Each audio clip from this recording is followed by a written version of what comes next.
seorang wanita bernama Kanita, berusia 18 tahun. Ia tinggal di sebuah desa terpencil.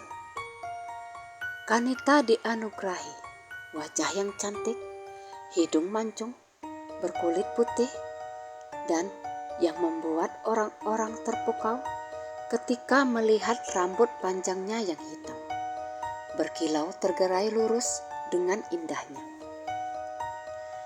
Hal itu membuat para pemuda desa mendambakan dirinya.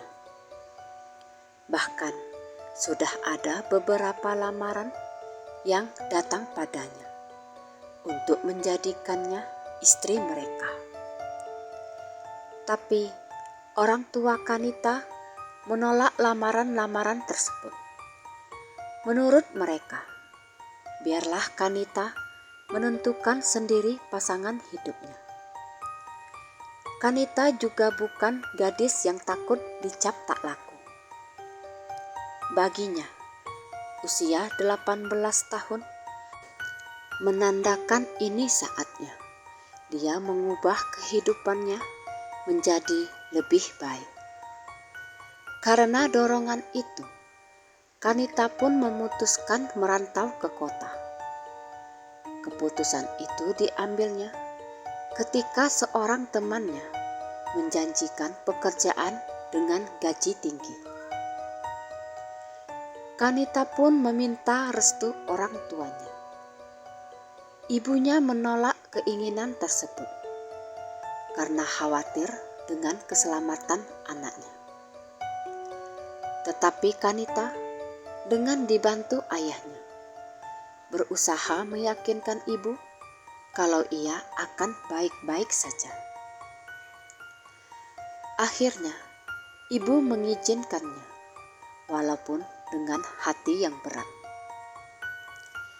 Tapi sebelum itu, ada seseorang yang harus ditemuinya terlebih dahulu. Dengan langkah riang, Kanita menuju ke pinggiran sungai. Di sana sedang menunggu seseorang. Seorang pemuda berparas kalem. Kanita pun memanggil si pemuda yang bernama Sarif. Sarif memalingkan wajahnya. Lalu senyum manis pun tersungging di bibir tipisnya. "Maaf bang, lama nunggu ya? Tadi gak sengaja ketiduran pas nonton TV," ucap Kanita sambil sedikit ngos-ngosan. Karena tadi dia sempat berlari sebentar untuk mengejar waktu. Sarif pun berkata tidak apa-apa dan mengaku kalau sebenarnya dia pun baru sampai. Dasar pemuda baik-baik, tak pandai berbohong.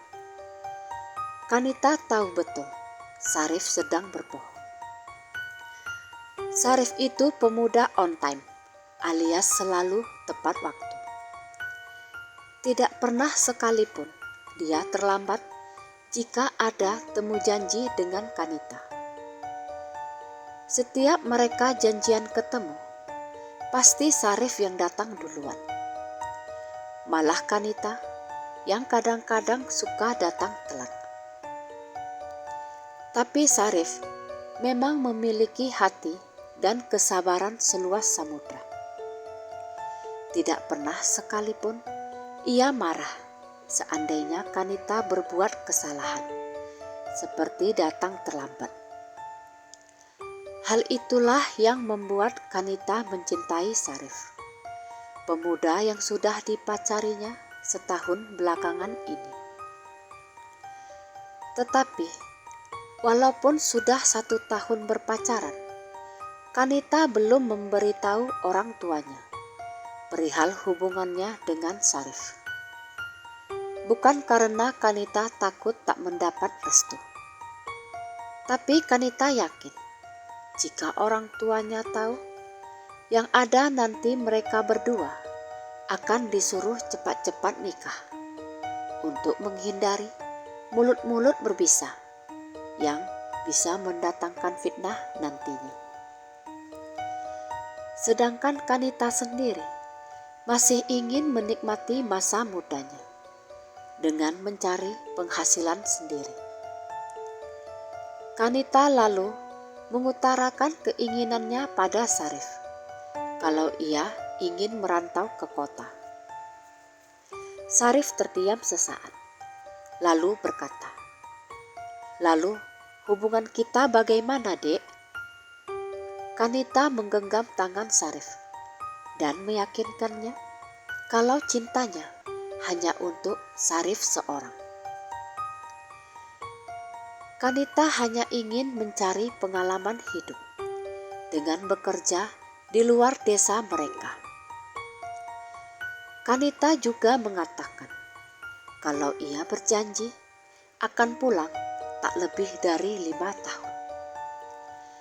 Setelah itu, Kanita akan kembali ke desa dan mereka bisa menikah setelahnya. Kanita hanya meminta kesetiaan dan kesabaran Sarif untuk menunggu kepulangannya. Sarif mengungkapkan keberatannya. Sama halnya dengan ibu Kanita, dia mengkhawatirkan keselamatan Kanita di tempat yang belum pernah didatanginya.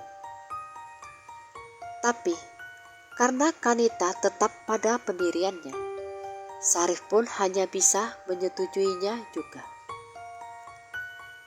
Tetapi Sarif berpesan, jika Kanita menemukan sesuatu yang janggal di kota, lebih baik pulang secepatnya. Kanita pun mengangguk, lalu memeluk kekasih yang sangat dicintainya itu. Pemuda yang membuat ia rela menolak seluruh lamaran nikah dari pemuda-pemuda lainnya. Padahal di antara pemuda itu, ada yang kehidupannya lebih mapan dibandingkan dengan Sarif. Tapi bagi Kanita, Sarif adalah segalanya. Yang penting, walaupun ekonominya pas-pasan, tapi Sarif pemuda yang giat bekerja. Dan itu sudah cukup buat Kanita. Lalu, tibalah hari keberangkatan itu. Orang tua Kanita melepas kepergian putrinya dengan tetesan air mata. Kanita memeluk kedua orang tuanya erat-erat. Berat rasanya berpisah, tapi bayang-bayang kesuksesan itu terasa nyata di pelupuk mata Kanita, sehingga ia pun memantapkan tekadnya untuk segera pergi. Dengan bekal harapan akan kehidupan yang lebih baik, ia pun memulai babak baru kehidupannya di kota tersebut. Temannya yang bernama Lydia mengajak Kanita untuk sementara waktu tinggal di rumah kontrakannya. Lydia menjanjikan esok Kanita sudah bisa bekerja. Ketika Kanita bertanya seperti apakah pekerjaannya, Lydia hanya menjawab kalau pekerjaannya sangatlah mudah dan pastinya menghasilkan uang yang banyak. Hati Kanita berbunga-bunga mendengarnya. Tetapi, benarkah semudah itu? Keesokan harinya, setelah lepas sholat Isya, Lydia pun mengajak Kanita pergi ke tempat kerja barunya. Tetapi sebelumnya, Lydia meminta Kanita untuk berdandan sedikit. Masa mau pergi kerja, tampilan muka malah kusam. Kanita pun menurutinya. Ia memakai makeup tipis-tipis saja. Lydia memperhatikannya. Kanita memang sangat cantik. Walaupun ia memakai riasan tipis, tapi sinar kecantikannya tetap terpancar. Lalu berangkatlah mereka berdua. Sesampainya di tempat tujuan, Kanita kaget karena Lydia membawanya ke sebuah kafe remang-remang. Pekerjaan seperti apa yang harus kulakukan di kafe ini? Pikir Kanita. Kanita berusaha berpikir positif. Mungkin kafe ini memerlukan tenaga untuk bersih-bersih, alias cleaning service. Kalau benar ditempatkan di posisi itu, tidak apa-apa, pikir Kanita. Yang penting kerjaanku halal, walaupun harus bekerja di tempat yang rentan dengan kemaksiatan. Lydia meminta Kanita menunggunya sebentar. Kanita pun menunggu Lydia di kursi yang ada di pojok kafe tersebut. Lydia sendiri terlihat sedang berbicara dengan seorang pria paruh baya. Kanita memperkirakan usianya sekitar 40 hingga 50 tahun. Mata Kanita sempat beradu pandang dengan si pria itu yang sedang memperhatikannya dari ujung kepala hingga ke ujung kaki. Kanita merasa risih dengan pandangan mata si pria yang seperti siap menyantapnya, seakan-akan Kanita adalah sajian makan malam yang lezat. Lalu, tak lama kemudian, Lydia pun memperkenalkan si pria pada Kanita. Pria itu bernama Pak Herman. Pak Herman bertanya, apa benar Kanita serius ingin bekerja? Yang dijawab oleh Kanita dengan anggukan kecil. Pak Herman berkata, kalau Kanita bisa langsung bekerja malam itu juga.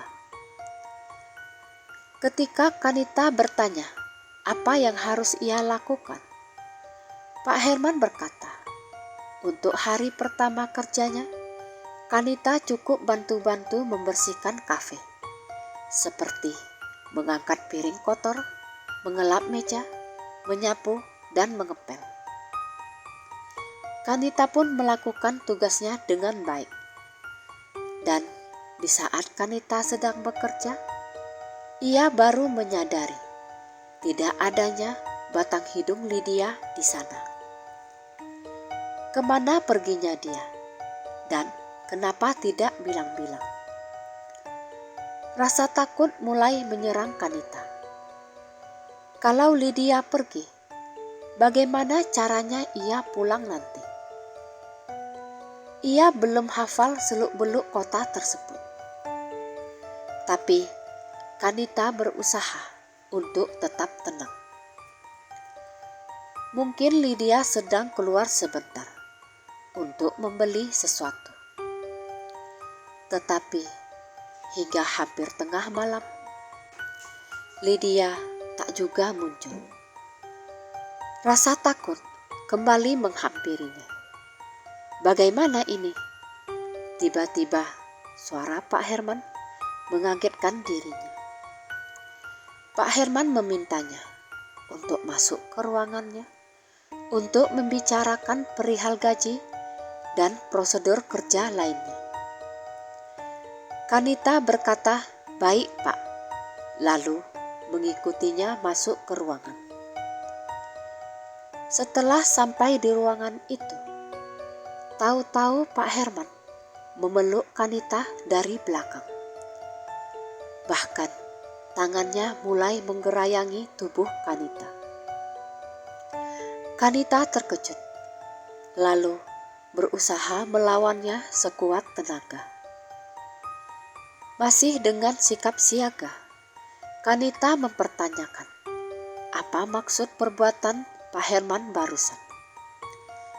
Dan dengan entengnya, si pria biadab ini berkata bahwa Kanita sudah menjadi miliknya. Dengan kata lain, Lydia sudah menjual Kanita pada Pak Herman demi sejumlah uang. Pak Herman juga ingin menjadikan Kanita sebagai wanita penghibur tamu-tamunya. Pak Herman yakin Kanita gadis yang sangat menjual, dengan fisik cantik, nyaris sempurna. Pasti banyak pelanggannya yang ingin memakai jasanya di atas ranjang. Hal itu sudah jelas akan mendatangkan untung luar biasa. Pak Herman tentu saja tidak ingin kehilangan pundi-pundi uangnya. Tetapi sebelum itu terjadi, Pak Herman ingin merasakannya terlebih dahulu. Hati Kanita hancur mendengar perkataan pria itu.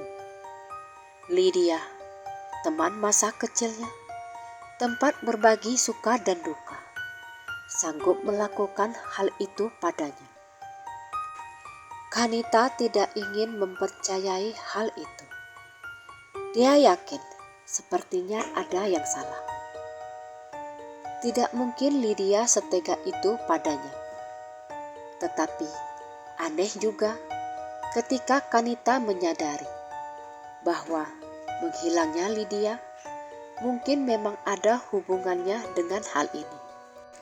Bisa saja dia kabur setelah mendapat sejumlah uang dari Pak Herman. Mengingat itu, perasaan marah menguasai dirinya. Awas kau Lydia. Kanita tidak ingin berakhir menjadi wanita malam. Dia berusaha membujuk Pak Herman untuk mau melepaskan dirinya. Bahkan Kanita menjanjikan akan segera mengganti uang yang telah ia berikan pada Lydia. Pak Herman tertawa keras dan dia berkata tidak akan pernah melepaskan Kanita. Kanita berusaha kabur dengan membuka pintu yang ternyata tanpa sepengetahuannya sudah dikunci Pak Herman. Dia tidak tahu cara membukanya. Lalu Pak Herman yang sudah dikuasai nafsu membara berusaha melecehkan Kanita. Ternyata tidak semudah itu. Kanita memberontak sekuat tenaga. Ia menendang, menggigit, bahkan mencakar bagian tubuh Pak Herman yang bisa digapainya. Perlawanan sengit pun terjadi, hingga di suatu titik Kanita menendang sekuat tenaga, alat kemaluan si pria tak tahu malu itu. Pak Herman kesakitan. Tetapi di sela-sela itu, Pak Herman diliputi rasa amarah yang memuncak. Ia menampar pipi Kanita, hingga tubuh Kanita pun terhuyung. Tidak sampai di situ. Untuk membuat Kanita berhenti melawan, Pak Herman pun melingkarkan kedua tangannya di sekeliling leher Kanita, lalu menekannya sekuat tenaga. Kanita berusaha melepaskan jari-jari Pak Herman di sekeliling lehernya. Di tengah-tengah perjuangannya melepaskan diri dan sambil berurai air mata, Kanita terbayang wajah ayah, ibu, dan kekasihnya yang sedang menunggunya pulang. Lalu semua menjadi gelap. 10 tahun kemudian,